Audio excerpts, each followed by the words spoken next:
Hi everybody. Well, today I'm going to talk a little bit about the medium Lynn, as well as the entity she channeled called Dharma. Lynn, whose real name is Linda LaFountain, was born on December 11th, 1946. Lynn was raised as a Mormon, but her mother started to explore other religions like Christianity and Catholicism, and that is where she eventually landed. The day that Lynn was born, her mother experienced something extraordinary. She saw a white light crucifix rise out of the water outside her window. Gladys knew then that Lynn was going to do something very special with her life. Lynn also showed some extraordinary signs, like being able to read at the age of 3. Lynn's mom, Gladys, was a psychic. Having Native American roots, this wasn't anything unusual from her perspective. And not only did she have abilities, but all of her sisters had the same abilities.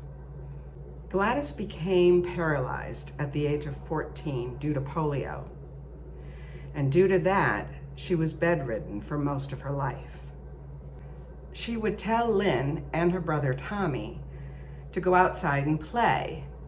And when she wanted them to come back into the house, she said she would think them to come back in.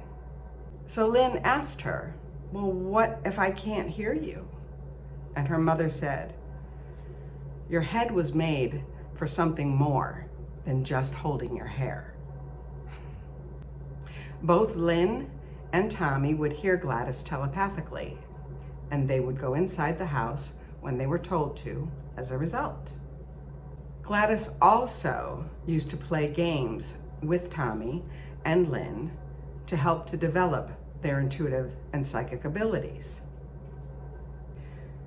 Now here's the most interesting part. When Lynn was 4 years old, she used to go outside to play, and she would always hang on a telephone pole because we didn't have cell phones back then. This is where Lynn would talk to her invisible friend named Danny. He was very young, her age. He had dark hair, dark eyes, and dark skin. That boy, Lynn found out later in life, was Dharma.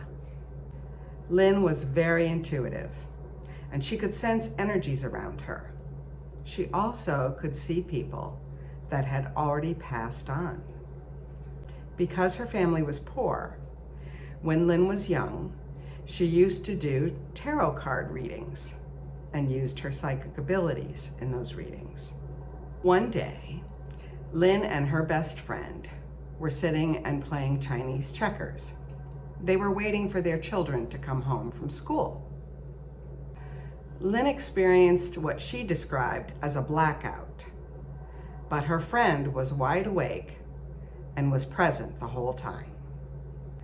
Lynn's friend explained that Lynn's physical appearance, as well as her voice and the way in which she spoke, was as if she was somebody else at that moment in time. This was the first time that Dharma came through Lynn without her knowledge. Like many other psychic people, Lynn thought that she was going crazy, and so she went to a psychiatric hospital to be checked out. They sent her home and told her that there was nothing wrong with her. Lynn's friend was fascinated with all of this, much like I was when I saw it for the first time. So she kept pressing Lynn to try to do it again. The information received in that first session was all about India and things that Lynn knew nothing about because she had quit school at a very young age and was not educated about the world. Lynn trusted her best friend. So she laid down on the floor in the same position to try to recreate the same scenario again.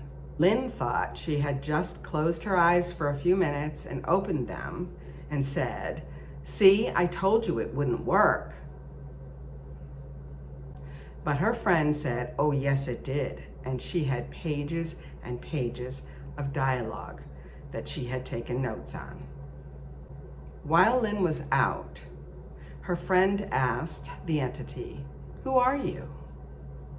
The being responded with, "I am Danny, only I'm all grown up now.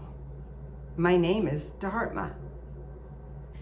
In a future channeling session, Lynn had found out that her and Dharma had made a contract on the other side, that they would work together for the betterment of the planet.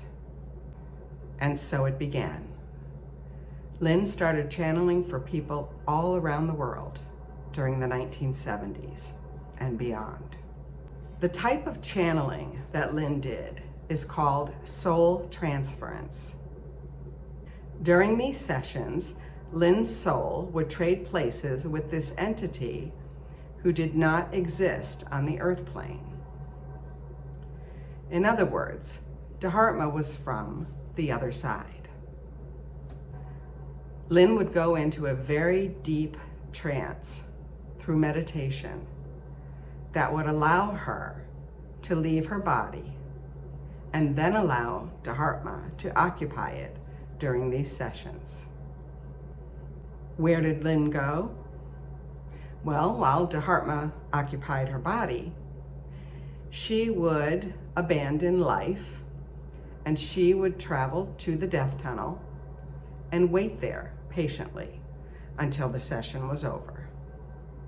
Lynn told me personally many times that when she would travel to the death tunnel, she would hear music that we do not hear on the earth plane, and she would see colors that you do not see here on the earth plane. She said all she could feel was peace and love and pure light. For that reason, she really got to a point where she didn't want to come back. And that's when Dharma told her, until you can understand that it's not your time to go, we can no longer do these sessions. And so she stopped for a while.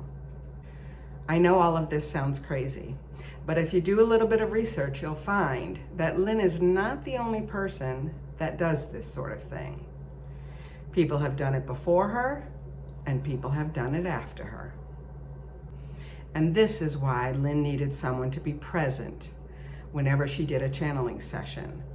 It was to protect her physical body while people were sitting and speaking with Dharma. When Dharma would speak through Lynn, her voice would change to that of what sounded like a man, and she would speak with an Indian accent. Dharma was part of the untouchable caste system in 968 AD.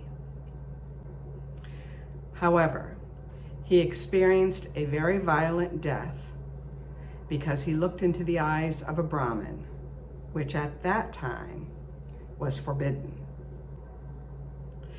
It was for that reason that he chose not to return to the earth plane, but to grow and learn on the other side of existence.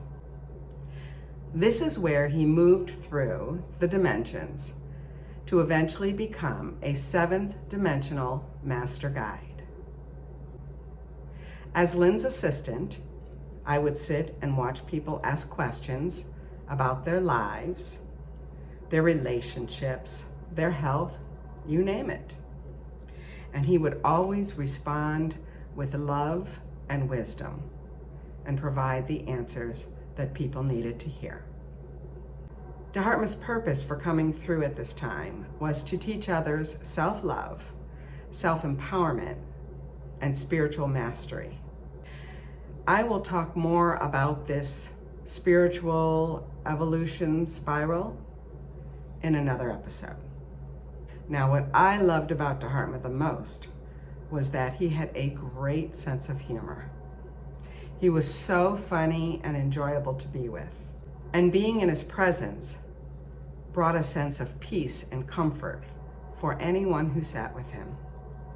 Now, something I learned about Dharma in later years is that he was actually a teacher of teachers. Most of his students went on to become teachers themselves, myself included. Some even wrote books about his teachings. It basically was what he expected of us. And I can tell you that even a few of my students have gone on to become teachers. There goes that ripple effect again. I did not remain Lynn's assistant until 2017 when she passed away, because I moved to California in 2004. But I still had access to Dharma up until that time. I actually had a plan to visit Connecticut in 2017 and to see Lynn. But a few days prior, I was driving with a friend of mine, and she called me. And she was telling me how much she loved me and that she wanted me to know that. And I kept trying to comfort her, saying, honey, I'm gonna be there in a couple of days. It's okay. It's really okay. But what I didn't understand at the time was that she already knew that she was going to pass away before I got there. It has been 30 years since I first met Lynn and Dharma, and I gotta tell you, I miss them both terribly. Dharma is no longer accessible to the rest of us because he had a contract with Lynn that once she passed, he would move on to another dimension. Well, that's it for today. Again, if you have any questions, you can email me at reverendmary8@gmail.com. If you don't want to miss an episode, please subscribe. And if you don't understand what the heck I'm talking about, please go watch episodes 1 and 2. It was my original intent to put out episode 4 tomorrow. But due to a couple of auditions and some personal commitments, I'm going to have to push that out until Sunday. So Sunday is when you can find out what the heck is going on our planet right now. And then I will be putting out 1 video per week every Sunday for your viewing pleasure. So until Sunday, be blessed and be safe. Namaste.